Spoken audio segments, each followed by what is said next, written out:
अस्सलाम वालेकुम वरहमतुल्लाहि वबरकातुहू। दोस्तों, सऊदी अरब की आज की फटाफट ताज़ा और बड़ी खबरों में आपका स्वागत है। मैं हूं साकिब मिर्ज़ा और आप देख रहे हैं गल्फ़ लाइफ हिंदी।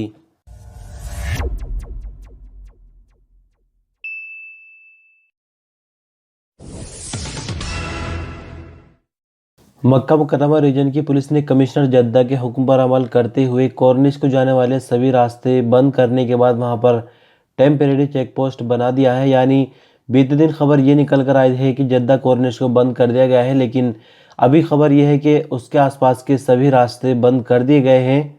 जबकि दूसरी तरफ अगर बात करें ईस्टर्न रीजन की, तो ईस्टर्न रीजन में दम्माम और खुबर का जो समुद्री तटीय इलाका है, यानी जो बीच है वहाँ की, उसको भी फिलहाल बंद कर दिया गया है। और जो आने जाने वाले रास्ते थे वहाँ के, उनको भी बंद करके दूसरी जगह को ट्रैफिक को डाइवर्ट कर दिया गया है। दरअसल पूरा मामला क्या, आपको बता दें कि जुमे की रात को जद्दा कॉर्निश पर बहुत बड़ी तादाद में लोग घूमने फिरने के लिए, अपना मनोरंजन करने के लिए आए थे, लेकिन लोगों की तादाद बहुत ज़्यादा हो गई थी और पुलिस को भीड़ को कंट्रोल करने में काफ़ी मुश्किल हो रही थी। साथ ही जो कोरोना के SOPs हैं उन पर वहाँ पर ठीक से अमल नहीं हो रहा था, जिससे डर ये था कि कोरोना फैल सकता है। और ऑलरेडी सऊदी अरब में कोरोना के केस काफ़ी ज़्यादा आने लगे हैं, तो इसी के चलते एहतियात के तौर पर अब ट्रैफिक को भी आसपास के बंद कर दिया गया है, बल्कि ट्रैफिक को डाइवर्ट कर दिया गया है। साथ ही ईस्टर्न रीजन का भी यही हाल है। कोरोना से बचाव के लिए लगातार गवर्नमेंट की तरफ से कोशिशें की जा रही है।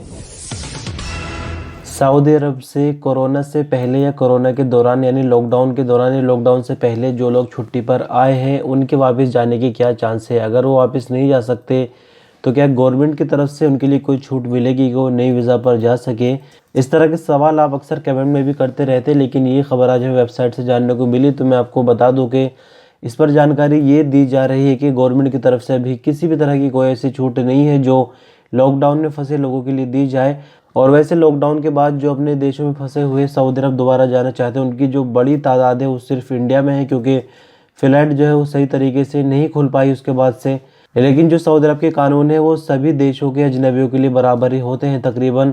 तो भी मैं आपको बता दूं कि सिर्फ गवर्नमेंट की तरफ से इतना किया गया है कि जो बंदे बाहर रुके हुए हैं, यानी सऊदी अरब से बाहर है, वो अपना इकामा भी नॉर्मल तरीके से रिन्यू करा सकते हैं और अपनी छुट्टी को भी बढ़ा सकते हैं। बाकी इसके अलावा किसी भी तरह की कोई छूट की खबर अभी तक नहीं है। यानी मैं आपको समझा दूं कि जो लोग छुट्टी पर रुके हुए हैं वो नई वीज़ा पर नहीं आ सकते। सऊदी अरब का जो कानून है एग्जिट रेंट्री वीज़ा को वायलेट करने का, जिस पर 3 साल का बैन लगता है, वो बरकरार है, वो ही लगेगा। अगर कोई बंदा ऐसे करता है, या तो अपना इकामा बढ़वाया जा सकता है या फिर एग्जिट रेंट्री वीज़ा को भी बढ़ाया जा सकता है। इसके अलावा अभी तीसरा किसी भी तरह का कोई अनाउंसमेंट नहीं है।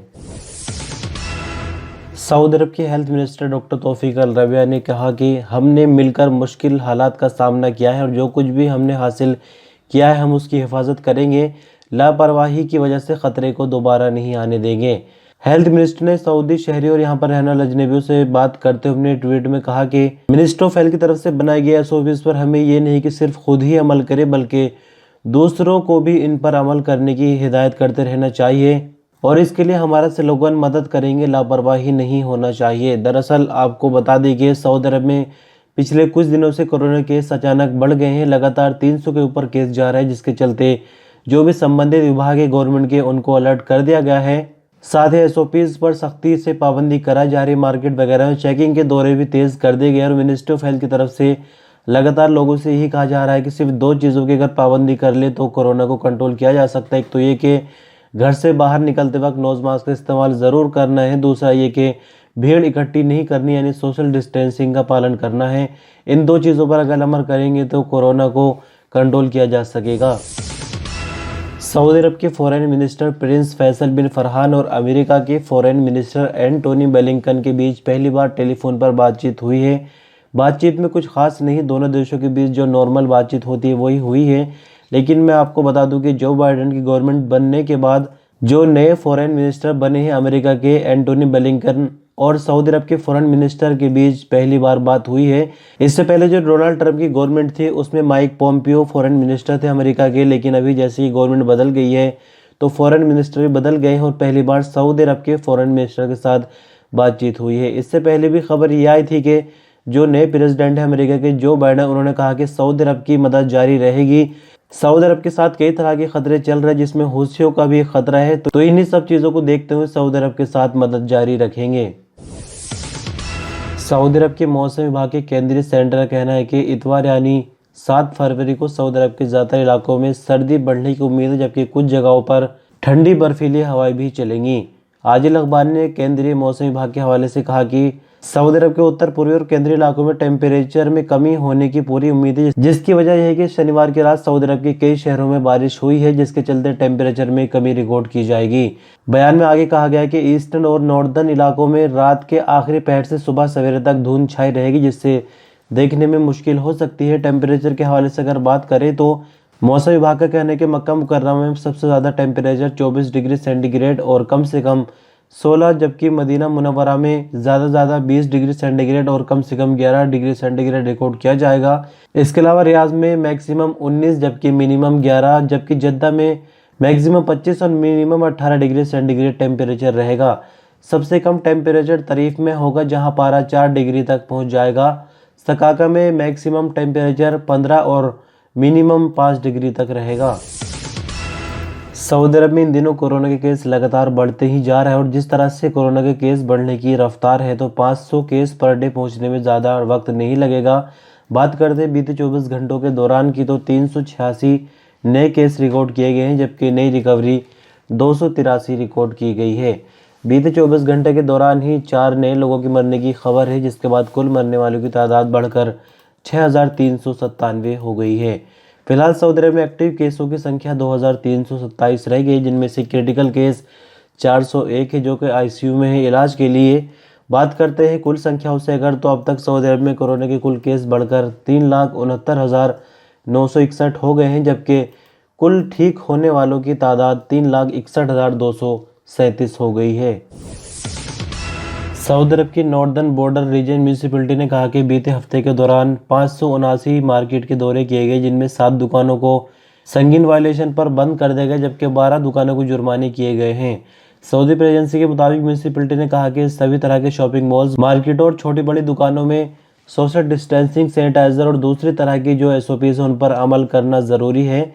म्यूनिसिपैलिटी ने चेकिंग करने वाले अधिकारियों की हिदायत की है कि जहाँ कहीं भी वायलेशन होता हुआ देखे तो फौरन कार्रवाई करे। कार्रवाई वायलेशन की संगीनी के हिसाब से करनी, या तो दुकान को फौरन बंद कर दिया जाएगा, या फिर वहां पर वार्निंग देकर छोड़ दिया जाएगा, या फिर स्टिकर वगैरह चिपका दी जाएंगे। उन्होंने सभी ग्राहकों से कहा कि तवक्कल एप्लीकेशन को डाउनलोड कर ले, क्योंकि रीजन भर में शॉपिंग मॉल्स, मार्केटों और बड़ी दुकानों के अलावा सरकारी और प्राइवेट विभाग में भी एंट्री के लिए तवक्कल ऐप की ज़रूरत है। उन्होंने आगे कहा कि सऊदी शहरी और यहाँ पर रहने वाले अजनबियों को हिदायत की जाती है कि साफ़ सफाई का खास ख्याल रखें और SOPs पर पालन करते रहें, और अपने आसपास भी लोगों से उन पर अमल कराएं, और जहाँ कहीं भी कोरोना के हवाले से SOPs में कोई कमी देखे तो फ़ौरन बल्दिया को इसकी खबर करें।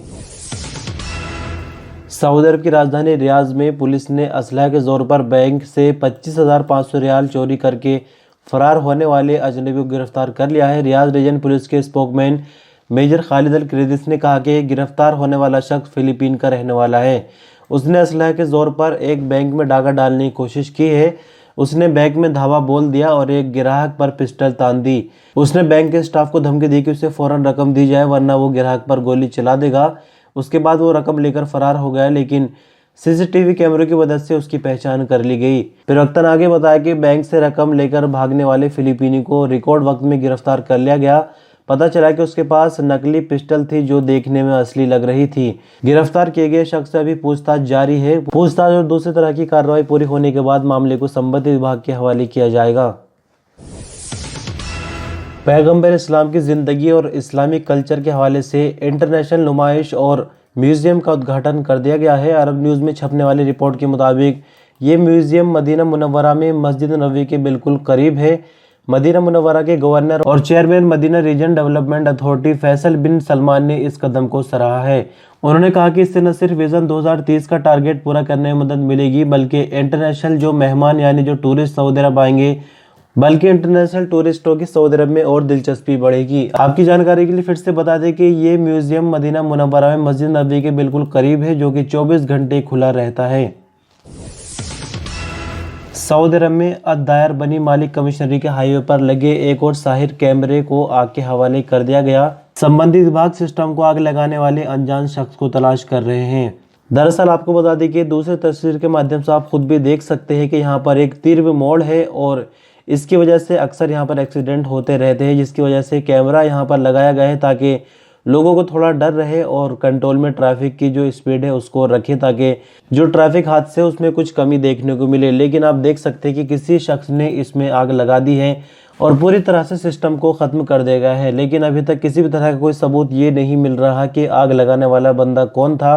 अगर ये गिरफ्तारी मुमकिन हो जाती है तो फिर सख्त कार्रवाई की जाएगी संबंधित विभाग की तरफ से। सऊदी अरब के 80 रीजन में कोरोना एसओपीज़ को वायलेट करने पर बल्दिया ने 2 पब्लिक पार्क बंद कर दिए, जबकि अबहा में शादी हॉल में 200 से ज़्यादा मेहमानों के आने पर मैरिज हॉल को भी सील कर दिया गया है। सऊदी अरब में कोरोना वायरस की दूसरी लहर के चलते जो एसओपीज़ है उन पर सख्ती से अमल किया जा रहा है और संबंधित विभागों की तरफ से जहाँ कहीं भी कोई कमी देखी जा रही है फ़ौरन एक्शन लिया जा रहा है। दरअसल आपको बता दें कि अबहा शहर में बल्दिया की टीमों ने कोरोना एसओपीज़ को वायलेट करने पर 2 पब्लिक पार्क बंद कर दिए।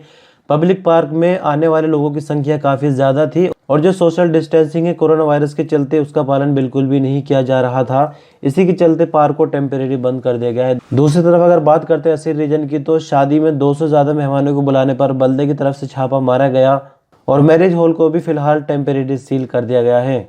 बल्दे की चेकिंग टीम का कहना है कि जहाँ कहीं भी कोई वायलेशन होता हुआ देखा जाएगा तो बिल्कुल भी उसको बख्शा नहीं जाएगा, फ़ौरन एक्शन लेते हुए कार्रवाई की जाएगी। और ख़बरों का अंत में सऊदी अरब की वादी लजब जो सऊदी अरब के शहर जाज़ान के नॉर्थ ईस्ट में मौजूद है, इसकी खूबसूरती की वजह से इसे सहरा में जन्नत कहा गया है। इस वादी तक पहुंचने के लिए जबल कहर के ईस्टर्न किनारे पर मौजूद दर्रे से गुजरना पड़ता है। 3 किलोमीटर के बाद ये दर्रा 30 मीटर तक चौड़ा हो जाता है और फिर 2 ऊंचे पहाड़ों के बीच वादी लजब दिखाई देती है। तो वादी रजब से 4 तस्वीरें आपके सामने, आप तस्वीरें देखकर अंदाज़ा लगा सकते हैं आजकल ये भी टूरिस्टों का एक प्लेस बना हुआ है। काफ़ी बड़ी तादाद में टूरिस्ट यहाँ पर घूमने जा रहे हैं। इसी के साथ खबरों का सिलसिला यही ख़त्म होता है। बने रहिए gulf life Hindi YouTube channel पर। वीडियो से अगर आपको कोई जानकारी मिली है और आपको वीडियो पसंद है तो लाइक कर सकते हैं। हमारे चैनल पर अगर पहली बार आए और इसी तरह की इन्फॉर्मेटिव वीडियोज़ रोज़ाना देखना चाहते हैं तो चैनल को सब्सक्राइब भी कर सकते हैं। आपको कोई सवाल सुझाव तो कमेंट में ज़रूर बताएं। वीडियो पर आप अंत तक बने रहें। शुक्रिया। अल्लाह हाफिज़।